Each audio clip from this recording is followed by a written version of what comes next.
from Vanderbilt, which is going to talk about stellar buildup in dwarf galaxies. All right, thanks very much.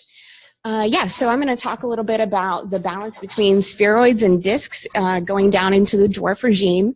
And just to motivate this a little bit, why do we actually care about trying to split up disks from spheroids?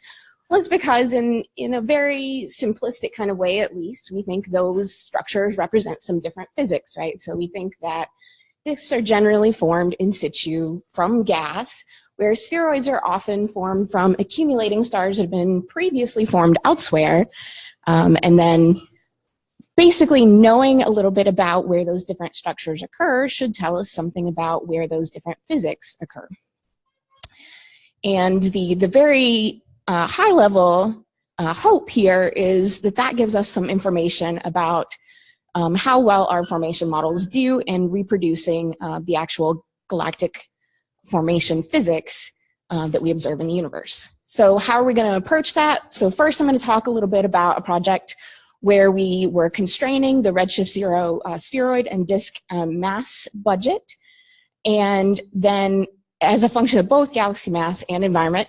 And then I'll also talk a little bit about delving more deeply into a particular dwarf galaxy population, which we call the little blue spheroids, with some new imaging data, a better image decomposition tool, and also some kinematics from the SAMI survey. So just a tiny bit of background about the GAMMA survey. GAMMA is a large undertaking. It involves spectra, redshifts, 21-band photometry for over 200,000 galaxies. These data can be found now public in a variety of different releases. And specifically, I'll be talking a bit about a very low redshift sample in the GAMMA survey, which is our visual morphology sample. And just very briefly, what was done here was a sort of tiered classification of a number of different observers. And specifically, I'd like to focus a little bit on this class that I talked about, the little blue spheroids. So basically on SCSS images, they look blue, they look single component spheroidal, and I'll talk more about them later. So first off, from this, just straight away from the morphology analysis, we were able to separate things into spheroid-dominated and disk-dominated classes, and then derive mass functions for those different classes, as you see here. And what we found was that about 70% of the total stellar mass at low redshift is in these spheroid-dominated systems in the red, and 30% in the disk-dominated systems. But obviously, this is based on visual morphology. That's more of an observer-friendly space. To move away from that, we wanted to quantitatively separate those bulge and disk components. So very briefly, what we did originally was quite a standard method using GalFit. We had some concerns about basically initial input parameters. So we did a bit of a poor man's MCMC here in this analysis, and this is all documented in Longa et al. 2016. And I'm just showing a couple of examples of what this looks like for our galaxies. So on the top here, we have an image and a model of a galaxy and residual. A galaxy that's nicely fit by a single component model, which you can see there. Here's a galaxy that's better fit by a two-component model, image, model, residual, and you can see the different components there. So from that, I'm not going to talk about the details of this. This looks crazy. But basically, what we have on the left is all of the individual components of galaxies that are spheroids, all the individual components of galaxies that are disks in mass function form. From that, we're able to combine those and actually get a combined disk mass function in the blue and a combined spheroid mass function in the red. And here I've actually compared this with a couple of other literature determinations of this that have come out over the years. And one of the main differences here actually is that we're able to go about a dex lower in stellar mass than either of these previous things. And you'll see there actually are some pretty significant disagreements in the shapes of these mass functions when you're able to probe as deeply as we probed here in GAMMA. And from integrating this up, we actually find 50% of the total stellar mass density at redshift 0-ish is in spheroids, about 48% in disks, and the remainder is in this sort of ambiguous class I've hinted at a couple times already. Basically, it's not clear whether this class of galaxies more easily structurally fits with the disks or the spheroids. I'll talk more about that. So again, from this analysis, we're able to look at, here is the fraction of the total stellar mass in different bins of galaxy mass. And we find that spheroids essentially only dominate the galaxy stellar mass budget above about 10 to the 11 in galaxy stellar mass. And disks are dominant everywhere else. Similarly, we can look at this for other parameters like environment. And here I'm showing an example with group halo mass. So now we have the fraction of the total mass in spheroids on the y-axis and the group halo mass on the x. And what we find is that basically spheroids dominate above group halo mass of about 10 to the 12.5. And that changes a little bit depending on whether you consider everything mixed together or central galaxies and satellite galaxies separately. So satellite galaxies cross over already at about 10 to the 13. Now, switching gears a little bit, I'm going to talk a little bit more about this little blue spheroid class. So again, here's some examples of what I mean when I talk about a little blue spheroid. So this is from SDSS imaging. And I want to emphasize that this was really a morphological designation to start with, so it may overlap to some degree with your favorite other weird class of dwarfy blue things. So BCDs, for example, kind of occupy this space in surface brightness and magnitude, and luminous compact blue galaxies are over here, and LBSs are kind of mixed in there. So they certainly do, and almost certainly overlap with quite a few other classes of galaxies that people have defined over the years. So to do this, we were able to get deeper and higher resolution imaging from the VSC Kids survey. It's about 2 mags deeper than SDSS and also about twice the resolution, which is great. So this is SDSS, an example of a little blue spheroid on the left and also VST Kids on the right. And you can see that's quite a bit of improvement. And we were able to use these data to try and break this sort of structural conundrum about these galaxies.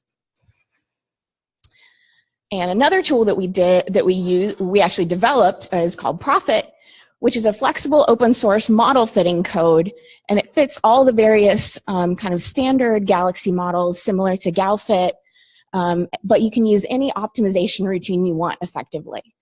And it also has faster and more accurate model image generation compared to GalFit, and we've now applied this to about 3,000 galaxies as sort of a pilot study that overlap with the Gamma and SAMI IFU survey.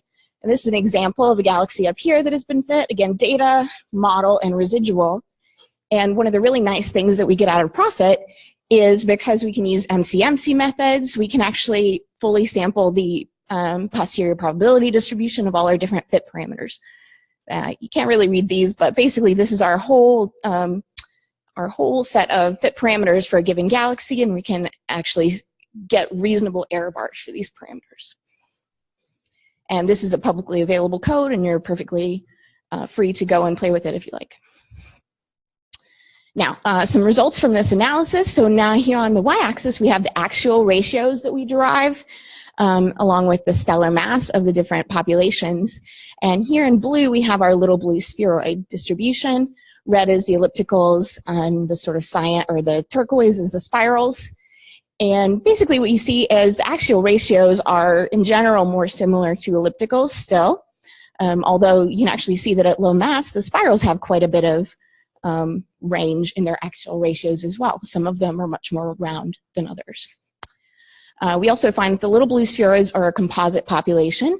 About 80% of them are better fit by 2-component models, so there's 20% of them that actually do seem reasonably fit by sort of a single spheroid-ish kind of component.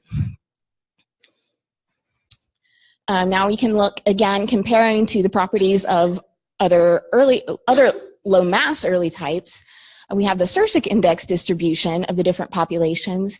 And again, we find the little blue spheroids are actually pretty similar to ellipticals, to low mass ellipticals in that.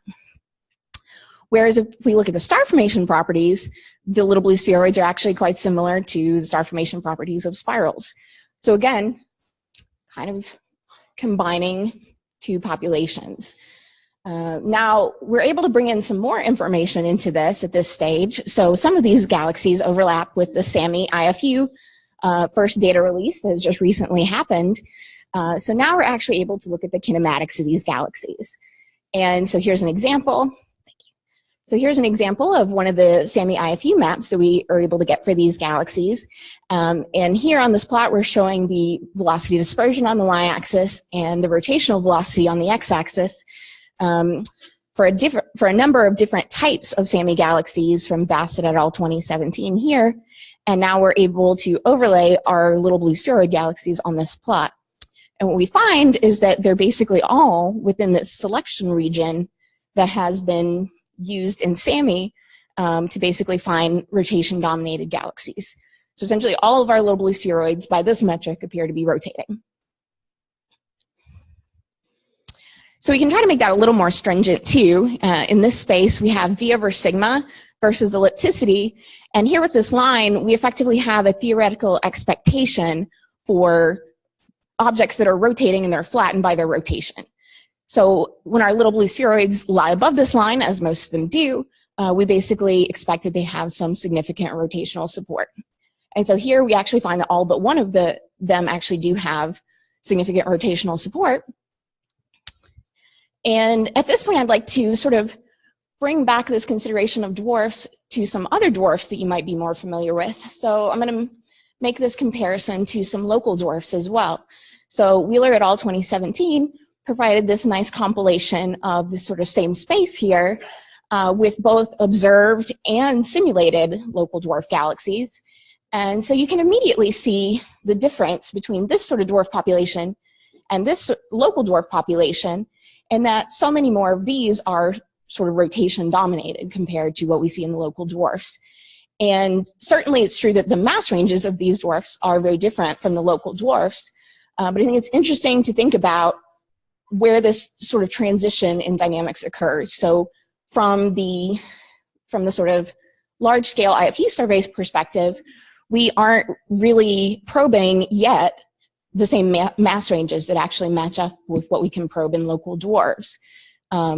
So observationally, it's difficult for us to say much about where this transition occurs and why it occurs, but perhaps you as simulators can actually give us more information about why that's happening until we can start to get into that regime observationally. Okay, so just to summarize, with the gamma survey, we've been able to estimate the redshift 0 stellar mass density is split almost equally between galaxy spheroids and disks. We find that disks dominate the galaxy stellar mass budget below galaxy mass about 10 to the 11th solar masses, and below group halo mass of about 10 to the 12.5. And then we were able to sort of extend this analysis using higher quality imaging and a new image decomposition tool in a 3,000 galaxy gamma and SAMI survey overlap sample. And from this, we found that dwarf little blue spheroids combine the structure and star formation properties of morphological, elliptical, and spiral types, but kinematically, they appear to be rotating. So they serve as a bit of a cautionary tale about assuming that there's 100% overlap between your sort of your thoughts about photometric properties and the kinematic properties of the population. And an ongoing project is to basically extend this kind of analysis along to the rest of the gamma sample, and then to be able to measure basically the trends in spheroid and disk mass budget over a much larger baseline in redshift using both the VST kids data and also some HST imaging in the gamma footprint. And that's all. Thanks.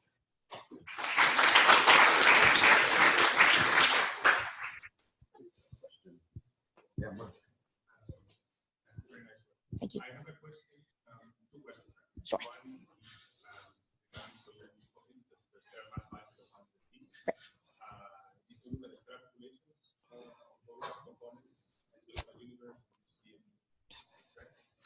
Yeah. Mm-hmm.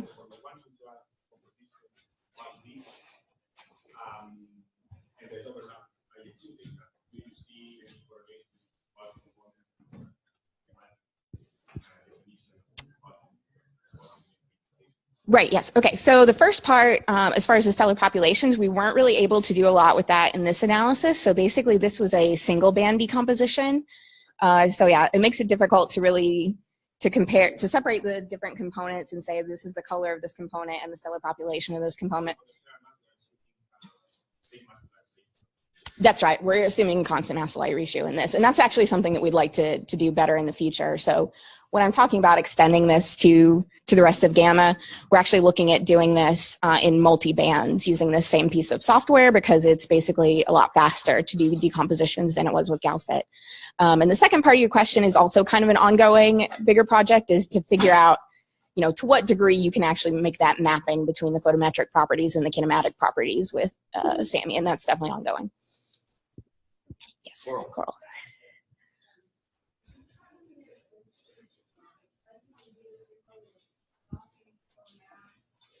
That hasn't been something that I've personally done yet. So it's done a little bit in the Bassett paper that I talked about. So my specific piece of this so far has been focused on the one dwarf population. But yeah, there is some of that in Rob Bassett's paper actually.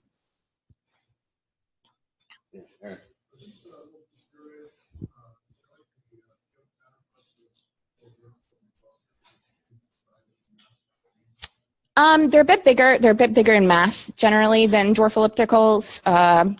I think the closest counterparts are probably like a BCD, something like that, which I kind of mentioned. They're definitely more compact than, say, blue nuggets that people are very interested in. Yeah. So typical stellar mass is about 10 to the 8, 10 to the 8.5 for these guys. So they're not as low mass as a lot of more like classical dwarfs. Any other questions? Now let's thank Amanda again.